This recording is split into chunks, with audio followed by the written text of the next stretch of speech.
Welcome to the second episode of Brettcast, y'all. In today's podcast/video, we are going to be going over literally everything that happened to me in New York, whether I liked it or not. Was the art scene good? Did I literally get hate crimed on the streets? We'll find out. I'm also going to be talking about how I'm potentially getting evicted/pushed out of my art studio.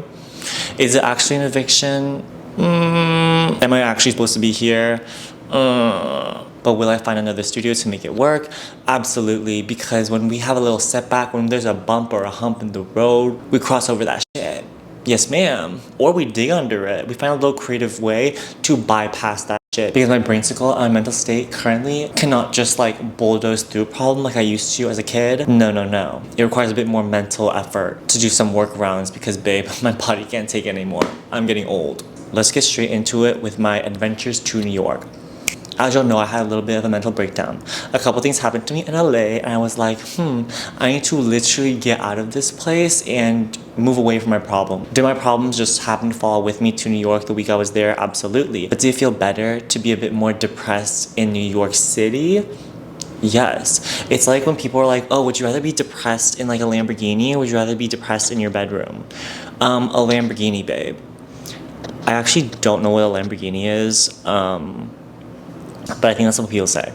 I have no idea. Now, these mental breakdowns were not only work-related with art and just me being burnt out from painting in my studio and feeling a bit of a creative burnout, but it also had to do with relationships. Now, again, I'm not making another relationship video, blah, blah, blah, blah, for a while. But let's just say people are crazy.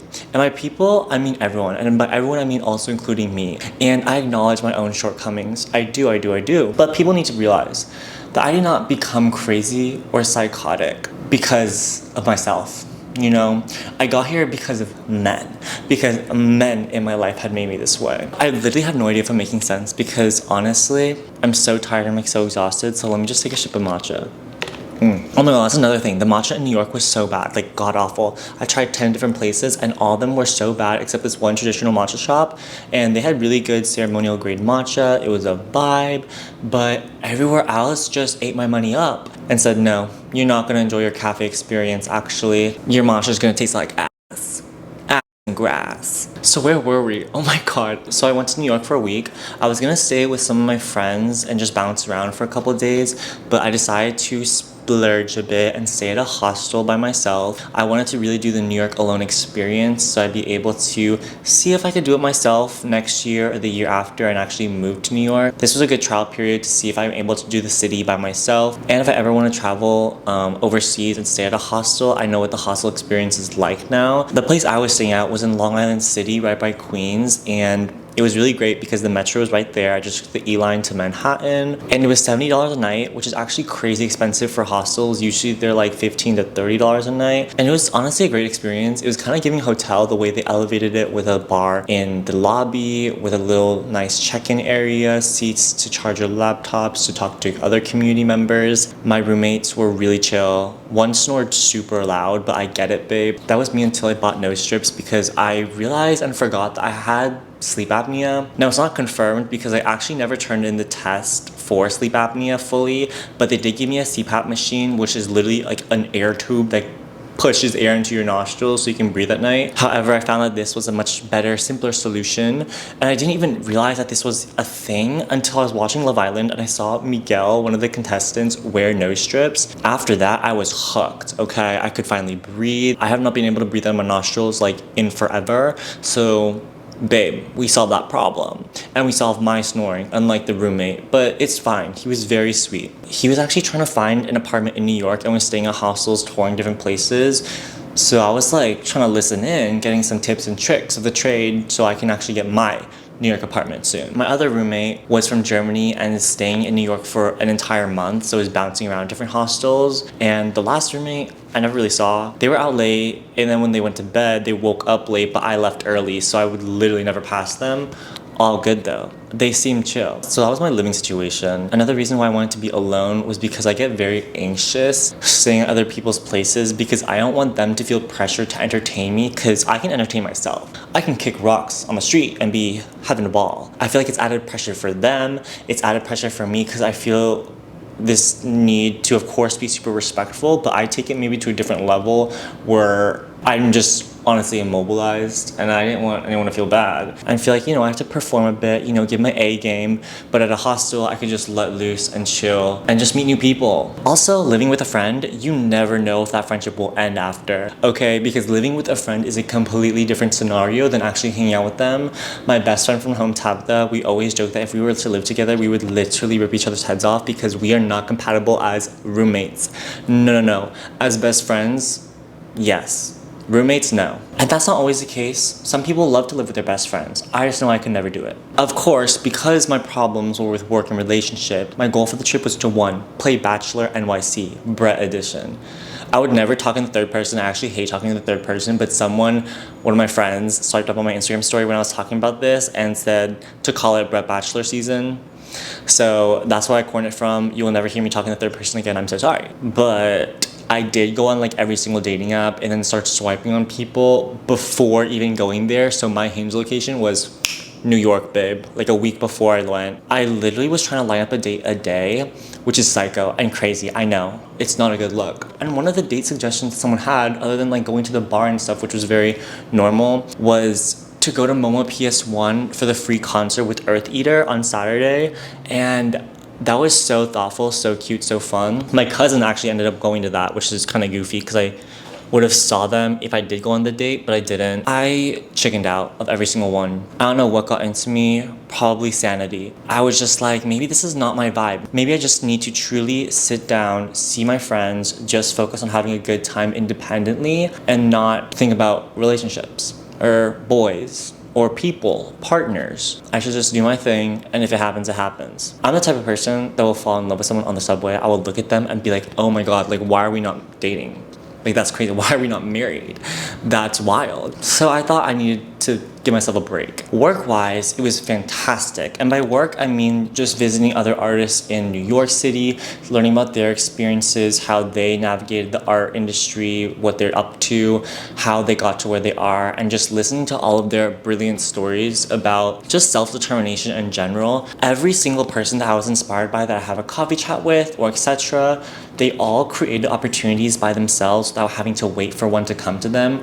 I'm very much the person to put myself out there, send applications, resumes out, cold emails sometimes, but I should definitely do that more. However, these individuals were like, okay, nothing's working, all these doors are shut, how do I make space for myself? So one person literally started a gallery in their apartment, and that slowly progressed into a gallery outside of their apartment into like a legit space. Another friend started an online platform where representing artists, selling their work, pushing it to collectors, and then opened up their own gallery space in Tribeca. So stunning. Shout out John and Kirby at Testudo. Love them. And John was so sweet and gave me a little Starburst. Kirby let me fill up the water in the back of the gallery. It was just a good time, and they're so fun. Those are my people. Who else? Another person started a literal nonprofit and film festival, and they have the event every time now at a museum, like a full-on film festival in a museum that they started after years of build-up because they just wanted a space to show films. And again, this did not happen because someone told them to start a gallery, someone told them to start a film festival. It happened because they simply had an idea and wanted to pursue it and did the damn thing. And if it didn't work out, they pivot or they adjust and see if that will work, and they make iterations. And it's constantly a process, and years-long process that you have to have faith in. So that was personally what I needed to hear, what I needed to see, what I need to experience, because I had been super low with the amount of things that potentially fell through for me in LA, which I've talked about on this channel. And realizing too that all these individuals, when they did start their projects, they brought in community members, they brought in their friends, their family. It really was a, maybe not grassroots effort is what you would call it, but it didn't come top down. It's not like, oh, an institution just gave this person $15,000 and then they said, do whatever you want with it. It's like, no, it was much more interpersonal than that. They pulled in their group members, they brought them up with them, and they built out a space that was purely for joy, community, and art, which is exactly what I'm trying to do. While a painting is great in a gallery, while hanging in a white wall is amazing, community stuff is really where it's at, and I'm starting to really take joy in just talking with people at that level, because as soon as there was like a jump in either socioeconomic status or gallery blue chip level, I would walk into that space and immediately feel unwelcomed. First of all, I do understand why, but I don't. Second of all, what I did like about New York was that they were very upfront. So if I was to walk into a space in LA, maybe they'd try to be buddy-buddy, sweet talk my ear off, and then not deliver on anything. So what I appreciate about New York was that if they did not vibe with you, if they did not with you, they let you know. They really let you know from jump. And I was like, hey, if that's your thing, that's your thing. Thank you for letting me know now and not like 3 months down the line that this wouldn't work. You know? So that was really encouraging to see, just good people doing good things. Also, some people on my Instagram story wanted me to compare the LA art scene with the New York art scene. One, I just know for a fact that institutions in New York are just better, not ethically perhaps, but just collection-wise, the art was just so fantabulous. MoMA PS1 was great. I also went to the Drawing Center, fabulous. It honestly rejuvenated my soul a little. Like, that sounds like a stretch, but it's true.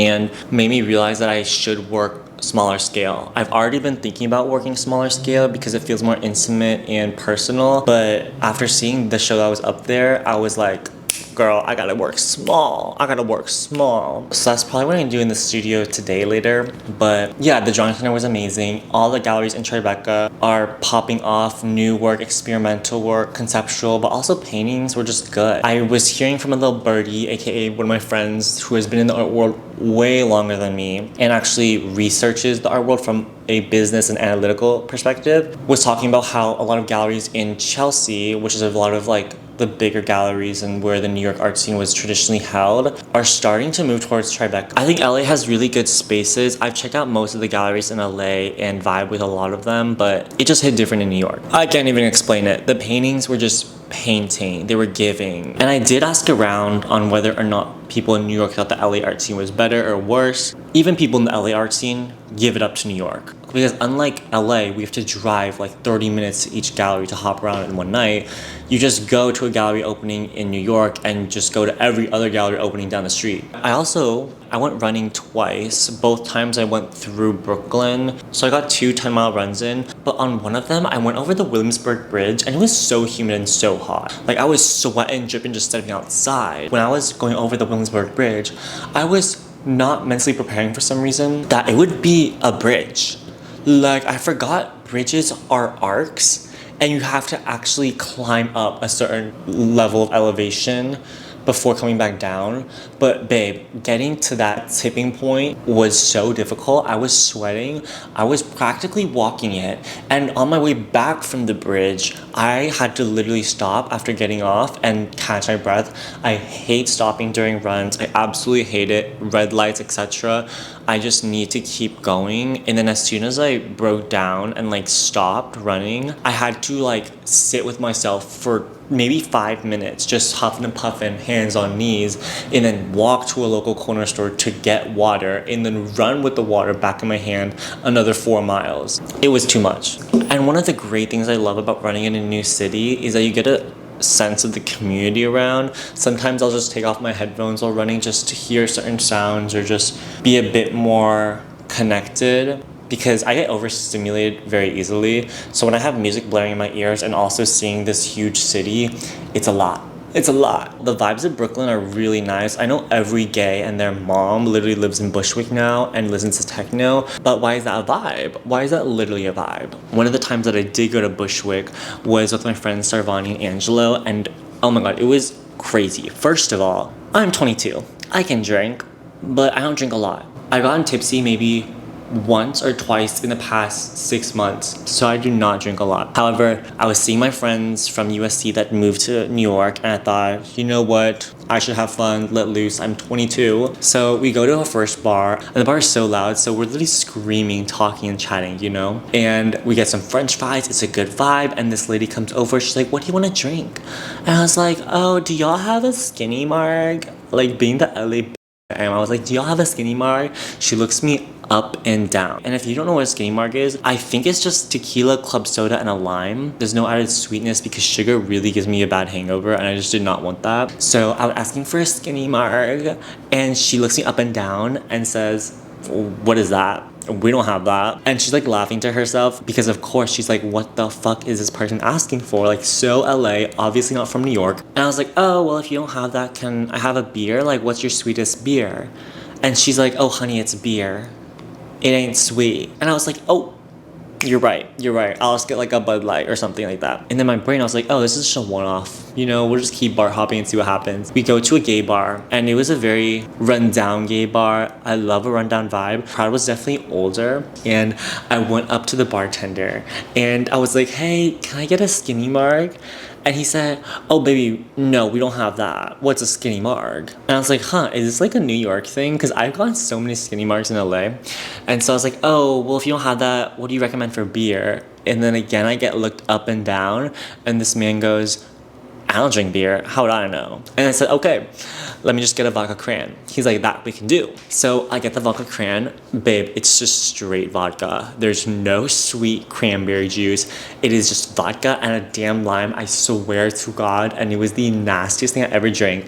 But I drank it because I had to get my money's worth. Luckily, the drinks were so affordable. Anyways, I was clocked and cooked that night. And then finally, my friend, Angelo, was like, oh, we should just go to Bushwick and experience Paragon. He's like, I just really want to go to another neighborhood. Like, can we please go to Bushwick? Please go to Bushwick. I'm like, what a damn stereotype. Like, us queers literally just have to go to Bushwick. Like, okay, fine. It's 12 at this point. So we take a 30-minute subway to Bushwick, and everyone is sobering up in the subway. But the moment we get to Paragon, we start feeling a vibe. We're like, oh, these are our people. We could be here. But the moment we get to the front, they're like, oh, did you have a ticket? And we're like, babe, what ticket? Like, what do you mean we need a ticket? Oh, well, if you don't have a ticket, it's $30 cash per person. And I was like, damn, like, fuck me. $30 per person is crazy. For a club experience, crazy. I was like, I'm in New York. Let me just bite the bullet and pay in cash. We get in, it's a great vibe. That music was bumping the bump. I wish I was less sober than I was, because sometimes with techno, you just need to be like on that wavelength, and if you're not there, you will not get there. Then I see my friend who suggested that we go to Bushwick start swaying a bit. I'm like, oh my God, is this man literally falling asleep? This man is closing his eyes, swaying back and forth. I'm like, oh my God, you're gonna topple over. So we go to a nearby couch. Man's fully falls asleep. This is crazy because we paid $90 collectively to get into this place, and in the first 30 minutes, you're falling asleep on the damn couch. Second of all, I was also there to meet a guy. I really was. In my brain, I was like, oh my God, I'm gonna find like my little husband here. Like, it's gonna be so crazy. But the club was so dark that you could not see anyone except the people right next to you. And even then, you could only see like their form, not even their face. So there was no opportunity to like flirt or do anything. It's all good. It's all good. So because this man's falling asleep, we stay maybe like 30 more minutes. Me and my other friends are just talking. We're like, whatever. We go outside and we're so hungry. We're starving. So we go next door. I get a little beef patty. My friend gets a beef patty. I'm feeling good. Finally, there's something in my stomach, whatever. Of course, I forgot that my friend who suggested we go to Bushwick lives in Brooklyn. So I'm like, duh, this person suggested it so they didn't have to get a ride home like super far. But for Sarvani and I, my other friend that went that night, we had like hour-long train rides back. But this man suggested that we just had to go to Paragon because it's such a fun time. Falls asleep and then has like a 20-minute bus ride home. Like, babes, next time we're gonna go to clubbing in the middle of all three of us. I'm joking, I would literally do the same. To get from Brooklyn to where I was staying at, it was just a bus straight up, and I did not have to go through Manhattan. But my friend had to take the L train and then go up to her place. And I didn't want her like literally just be on the subway alone. So I was like, you know what? I'll just like play good Samaritan. I'll go with you. So I go with them to the train. At this point, it's like 1:45 a.m. The next train doesn't come for 30 minutes. 30 minutes, y'all. And I could have already been on my bus. Like, that's crazy. But we're waiting together. We're just laughing, having a good time. Then we get on the train. I drop her off. I go on my train. Now, my subway is delayed again, babe. Like 20 minutes. I'm sweating. I'm sweating so much in the subways because, again, it's hot and humid in New York. And then going underground is even worse. It was too much. It was too much is what it was. So anyways, I wait for this train. I go back home. And it's another hour. So I get to the train stop back where the hostel is around 3:30 a.m. And as soon as I leave the subway, I see this man trying to cross the street. And I was like, huh, you know what? I'm just gonna jaywalk too because, babe, like, I'm tired, there's no cars, like let me just go. So I'm like going to jaywalk with this man, but he turns around and I take another step forward because I thought we were both gonna go jaywalk together, like we're homies. But he, when he turns around, perceives my step forward to be like I'm coming at him, so he immediately goes off on me. He's like, you fucking like Asian, you femme fuck, like calling me all these slurs, being like, you brought COVID-19 here, you brought the monkeypox here. And I'm like, damn babe, like you just clogged both my identities, like that's crazy. Like the read was sickening, honestly, like clogged me to a T, read me to filth, genuinely. But he was kind of getting a bit more aggressive with me, following me a bit, and just saying these crazy shit. And I was spooked, but I was so tired that I honestly could not care. So I back up and I just go another way. I'm like, babes, this is what I get for jaywalking. Like, I'm so sorry. Like, government, da da da da da. Let me just go at the fucking stoplight. He follows me for a bit, but then backs off, whatever. And I go to my apartment, 4 a.m. now, taking a shower and then go to bed. But as I'm going to bed, I'm like, what was that? That whole night was just pointless. Like, I'm never going out again. Like, this is what I get for staying up past 11:30. When I'm in LA, I do not stay up past 11:30 and I wake up at 7:30 and then I just go on my runs. I have a schedule, a routine. But in New York, it broke all that up. So I was like so disoriented. I'm like, what am I doing with my life? Ugh, like what am I doing with my life? Well, that was my New York experience in a nutshell. And by nutshell, I mean 30 minutes. Next on the agenda, me getting evicted. Most of y'all know the story. I got this studio, so amazing, so fun, so fresh, for $550 a month, and it's a good space, good size. In LA, this is very, very affordable. There's a door, it's pretty private. None of my other studio mates are here usually, so I basically had the place to myself. I found this place after I was graduating school in May from my friend. And my friend was like, oh, I have this fun space, I need to get rid of it. Do you want to sublease from me? I was like, yeah, I'll take it off your hands. Like, this is an amazing space. Let me just use it. I toured it once with him. I felt iffy about it, but it was good enough. And the iffy vibes purely came because the walls aren't really meant for painters. I had to actually install drywall when I got here, so I'd be able to paint unstretched on the wall because the wall was too bumpy to just paint directly on it. Also, there's a singular light bulb here, so I would have to buy studio lamps, which I did. So it was giving like fixer-upper, but because it was a deal in LA, I just said, yeah, sure. So I get the keys, it's fun. I go in the first day. I walk up the stairs to get to the studio. And first of all, I forgot which door it was. So I was jamming the key, trying to unlock a door in the studio next to me. And the man there like pops out and is like, what are you doing? And I was like, oh my God, sir, like, I'm so sorry. Like, I thought this was my studio, but I guess not. He's like, yeah, definitely not. This is my studio. And I was like, oh my God, like, I apologize. And then we had a little laugh about it, but that was so embarrassing. I'm like, babe, like, strike one. And I should have known from that moment that this was just not my vibration. This place was just not for me. I find my studio, I'm painting in it, I'm working, and then I leave, but I see this woman. And she's very chill, very sweet. And she's like, oh, like, what's your name? Like, are you new here? I haven't seen you before. I was like, yeah, like, what's up? I'm Brett, da da da da da. Like, I'm chatting it up. I was asking her, like, oh, by the way, like, do you know, like, where the trash is and stuff? And she's like, oh, Duke should have showed you. Let's call this person Duke. And I was like, oh, who's Duke? And she's like, oh, you don't know Duke? Duke didn't give you the tour when you got this space? Question mark. You should know this by now. Duke is the studio manager. And I was like, oh, like, no, I don't know Duke. Like, I'm subleasing. And then she's like, oh, you can't do that, babe. You have to sign a lease to be here. And I was like, oh my God, like, what are you talking about? My friend said I could sublease, I sublet, and I'm assuming that because this is my friend, they would have told me if we're doing this under the table, especially so it could be more covert than like me going to people's studios and da-da-da-da and talking to everyone. But no, I did not get that memo. Because she tells Duke that I'm here. And Duke is like, I'm on vacation right now. I'll deal with this when I get back. But like, basically, this person can't really be here. So this is all happening after I moved everything from my apartment to here art-wise. Everything from my studio at USC to here. Again, sweating my butt off trying to get everything. And so I'm freaking out. Okay, for the next week, I'm on my tippy toes and I'm like, hey, like, should I just message Duke directly? Like, what's going on? So I messaged my friend. I was like, hey, what the fuck is happening? He's like, oh no, yikes. I'm like, yeah, oh no, yikes. Like, duh. Like, can we get this sorted out? I find out that he is practically subletting from someone else. So now I'm like 2 degrees away from the actual person on the lease. So I finally get placed in a group chat with the person on the lease, and he's sorting it out with Duke.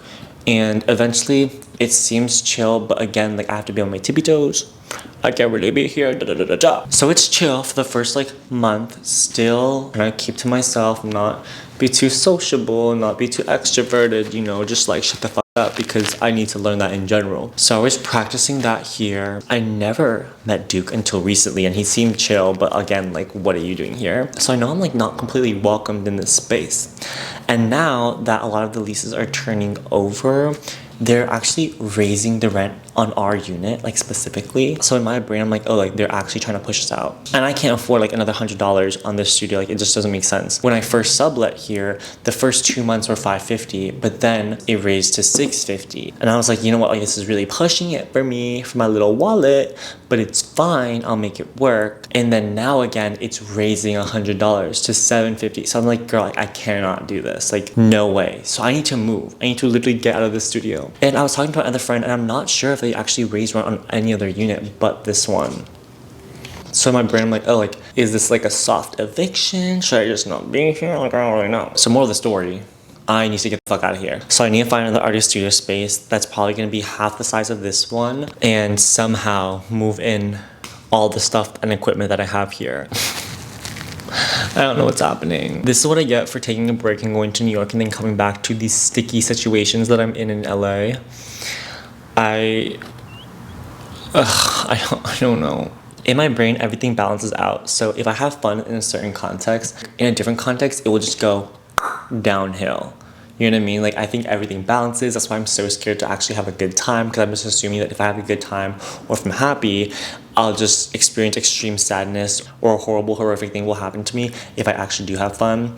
So I try to avoid all that. Wow, this is kind of getting into therapy. So of course, because I have a good old grand time in New York, besides the matchas, except for that one place, I come back to this. In other better news, I did move into a new apartment, and y'all will be getting a huge tour soon. I hope it's in the next vlog. The apartment is super nice. Luckily, I knew this space a bit because my friends used to live there and I would go to a couple of their parties. I got a chill, fun room. I don't have a mattress yet, but she's coming today, so I'm very excited for that. And it feels like a good fit. All my roommates are so sweet. I knew them from college. We graduated together, most of us, although one person does still have another year left at Roski. But I am excited for that, and that is a silver lining to all of this, even though moving is so stressful. Anyways, that's enough about me, I think. Also in LA, whenever I have a meeting with someone, supposedly to see my art, I feel like I'll like show up, and then all of a sudden it'll be like, actually I can't do it today. And I'll be like, oh shoot, no worries, like we can reschedule. And then it just keeps happening until it never happens. And that literally just happened to me like in this moment, which is fine. I just don't know if I'm doing something wrong. Is this just what happens to artists like when they're coming in? Is this a rite of passage? Is this a story time that I can make money off of? Like, girl, just tell me what I gotta do. Again, I should take my own advice and not wait for opportunities to come to me and just carve out my own space and do my own shit. But until I find a good idea to pursue, I'll just be doing what I'm already doing, which is slightly failing and mostly failing actually. So that's the update.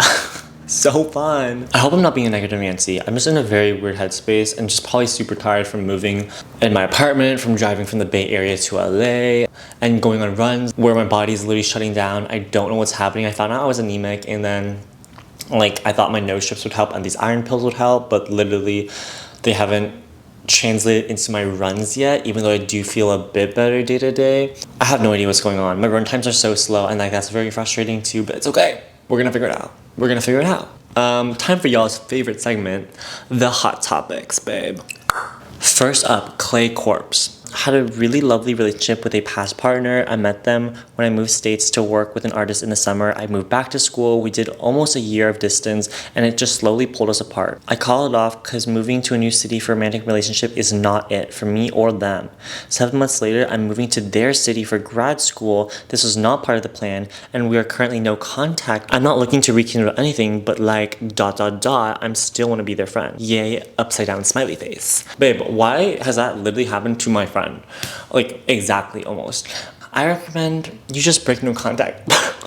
I don't recommend anyone take any advice from me during these segments, but babe, I would break no contact. If it was me, I would immediately text them being like, hey babe, I'm in the city, guess what, haha, so funny, and then see where it goes. If they don't respond, then they don't respond, and you know where they stand. But if they do respond, then maybe something can rekindle.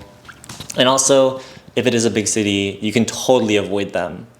Maybe. But congrats on getting into grad school, babe. That's amazing. And I hope you have a great experience there. And just know that because you're in a city, now there are so many fish in the pond. What's the saying? I have no idea. There's so many fish to fry. A fish in the sea. There's plenty of fish in the sea now because your sea just got bigger, babe. So I say do anything you want and you can hide from them if you have to. Next up from justx.xj. I have ...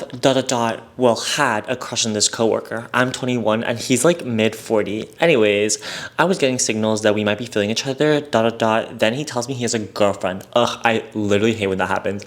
I actually despise when that happens. I mean, I'm not gonna take her man, but there's nothing wrong with a little crush. Then I was just informed from a friend that he has kids. Not older kids, but like little kids ... Yeah, I'm no homewrecker. Sad face sweating? Question mark? I have no idea what this emoji means.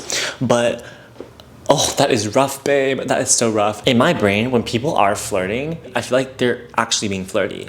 And people can say, oh, I just have like a flirty personality and da. I guess that's true for some people, but if they're flirting, babe. And like they want you, but they don't want you. Because apparently this person literally has kids and a girlfriend. That's crazy. But I agree, there's nothing wrong with having a little crush. Crushes are fun. They make life interesting. And if you don't have a crush, life is kind of empty. And soul crushing. Soul crushing in a different way than having a crush and it being unrequited, but it's almost worse to feel empty and not have a crush. Also, if it gets you to work, in the mornings you don't want to go to work to see this man, then babe, you're just getting your coin. You're being smart, you're getting motivation from places where you need to get it, and you're making your bag. That's everything. That's literally everything to me. Karina being 34 asks, do you ever think about the fact that a color to one person could be completely different color to another person, but they never know because they call them both the same thing? Question mark, question mark, question mark. Like what if what I call orange is purple to another person and we both call it orange? Or what if two people can look at the same color and one person hates it and another person loves it because they're saying two different things, but they would just never know? Question mark, question mark, question mark, question mark, question mark. Anyways, I thought about this for way too long and probably need help. Emoji. I get you, girl. Shit's crazy out here. Subjective realities, question mark? Carla Ubai says, I feel like I depend on external validation too much for my art. Sad face, emoticon. Same. Babe, what do you think this is? What do you think this is? I'm joking.